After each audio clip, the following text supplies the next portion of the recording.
Hello and welcome to EGW Writings Tech Tips. I'm your host, Daryl Thompson.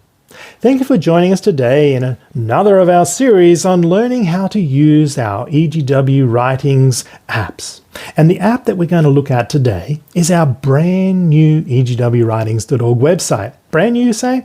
Yes, back in 2010, we released the original egwwritings.org website, which then grew that year into an Apple app on the iOS platform. And then we did the Android release platform right at the end of 2010 and updated that in 2011. And then we brought out EGW Writings 2 in 2015. Well, in 2021, we updated the old egwwritings.org website, and it is brand new.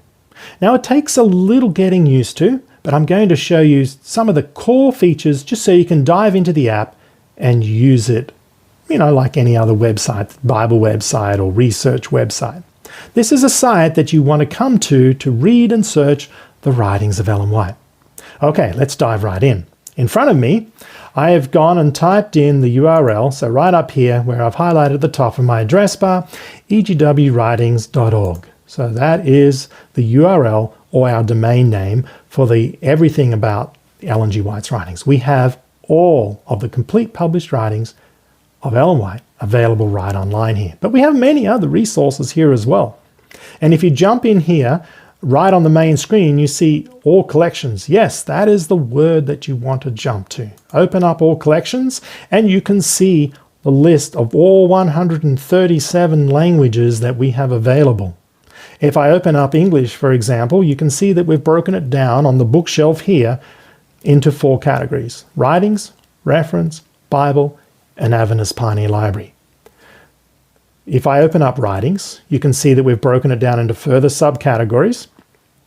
Your crumb trail up here enables you to jump back into any other category. You can click back out of them and jump into it in the direction and jump into reference that way, or you can jump in going directly through what we call the crumb trail too. So you can navigate through the site, both through the crumb trail or through the menus. And there is a third way, is search, or a fourth way through the tree. And we'll quickly show you in the overview these ways. So, I'm now into reference, or, I can jump across in here into Bible. And we now, instead of just having 7 versions like we used to, we have 14. And you can also look at all the other resources. I'm not going to go into the depth here, but you need to look at all the resources that we have here in Scripture. And then the next one we have is Avernus Pioneer Library, and we have books from other authors, periodicals, of church periodicals, miscellaneous titles, and recent authors. If you ever want to navigate back to the home screen, this little EGW Writings logo at the top is the button that you want to click on. You can see it has the little rollover effect when I click on it, and it will take you back to the home screen.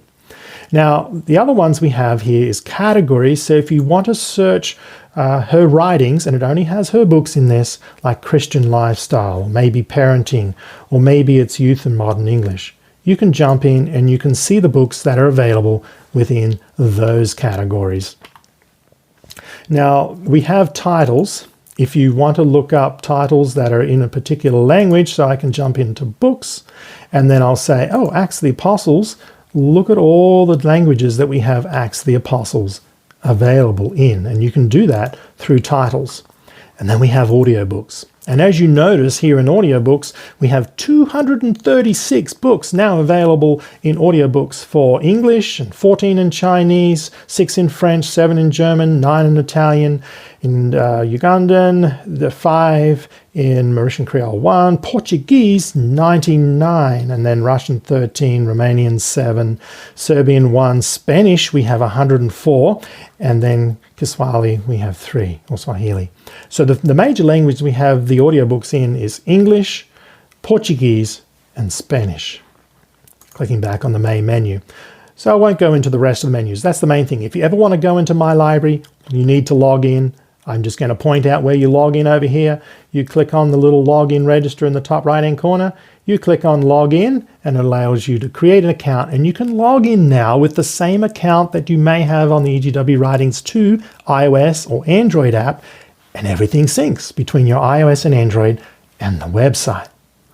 And you can do, open up your study center or your library right within the website now. And there's some added benefits. I'll go into later tutorials on the study center and how you can search for materials and mark it up and edit and everything that you can't do on the apps, but you can do within the website. Now you probably say, well, how do I search, Darryl? Well, it's no problems. Up here, you've got the big search at the top. If I want to drop over and I want to look up faith, I just type in the word, hit enter. Now you notice here that we have related search. Don't be put off by this. This just helps you to look within related areas. Your search results are over here. And you can see all your search results that you can scroll down. And you can see for faith, it says 60,000. Now, why is there 60,000 now? That's because we have added root form of the word lookup, just like what Google does. If you want to do exact match, click on the little up and down sort filter here and drop down to exact match, and it will only find faith, the exact match for the word faith. It won't find alternate forms like faithful, faithfulness, faithfully, just faith. And you can do the exact match here. And then there's the other thing to point out would be the filter, and it will automatically look in EGW Collections. If you want to look up in, say, Adventist Pioneer Library, you would need to click on that, and then your results load over here. Now, maybe you want to see it in another language. The menus, that is set up here. See how you can go and click on the little login and change the menu.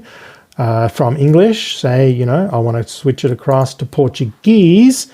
It updates the menu language then into Portuguese rather than English. So that's search.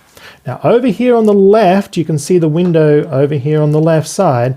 What's the window over here on the left side? Well, the window over here on the left side is your library tree. Now you can see at the top, it passed over the word faith because it enables me to be able to look up for the word faith for a title within a book. Because maybe I don't know the full title. Maybe I was looking for Faith and Works, but I say, I know that it has the word faith in the title. Well, here it is. You click on Faith and Works and it opens up the book. That brings you to the point of being able to click on read, and you're in the reader and you can go through and read the book. Now you'll notice that sometimes this light color here, that means it's non-Ellen White. We've color coded all of the text. If it's in black, that means it's from Ellen White here. If when you're in the EGW Writings collections, it will be black in APL and reference everything. But if you're in Ellen White and you see this part, that means it's non-Ellen White text. And the same in the results. When I come over into the results in EGW Writings collections, you will see that the results over here all have blue headers. If I switch the filter to be like my Bible, it will show in red.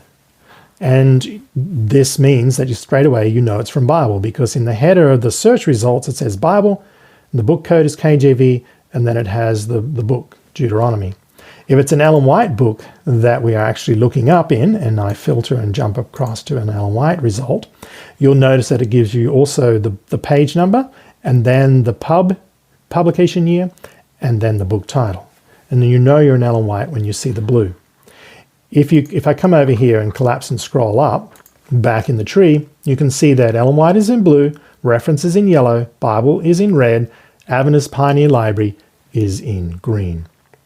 All right, so we have now opened up a book, and you can use the tree to open up a book. So you can come over here, expand the tree, click on Acts of the Apostles, it will open up the book. You can click on read or listen. If you want to go to the book by searching for it, if you know the book code, you can go Acts of the Apostles and jump up in the search box and type AA. If you want to go to the book, say education, and you don't know the book code for education, you can actually type the full book title. It will also take you straight to there. Now, how did I know how to do that? Well, up in this top search bar at the top, you see at the end of the search box, there's a little question mark. If you click on that, it gives you all the search help that pops up and that you can see right in front of you. So that's the basics to search. There's a lot of features that we've added to search. I'm just showing you the basics. You now know how to open a book. You now know how to read a book. You now know about the tree. You now know about the search results over on the right-hand side. The last thing I didn't tell you is about the menu on the left. And you can see that the little icon on the very top left here, that is my menu. And you can see that everything that was on the front main home screen is also always accessible with little icons on the left. You can always open and close your tree. You can always open and close the menu, or you can have the menu accessible at all times. Okay, so that's just a really quick, brief overview of the new EGW Writings website. There are thousands of features that this website contains, and it can take some time to learn it. Some of you go, oh, give me back the old site. Well, the old site, the technology was 11.5 years old, and it needed to be retired. It can be accessed from legacy.egwwritings.org for the next 12 months, but after that, it will be retired permanently. So spend some time in Legacy if you're not quite sure how to use it, but please go and use the new egwwritings.org website, learn the features and functions. We will have 2 other forms of it. There will be the next.egwwritings.org, which will be a basic, quick form of it, and then text.egwwritings.org. That will be the non-graphical version of it. Okay, I've droned on long enough. Hopefully you've got the idea of some of the basic core features of the new EGW Writings website. I'm Daryl Thompson. Have a nice day. Bye for now.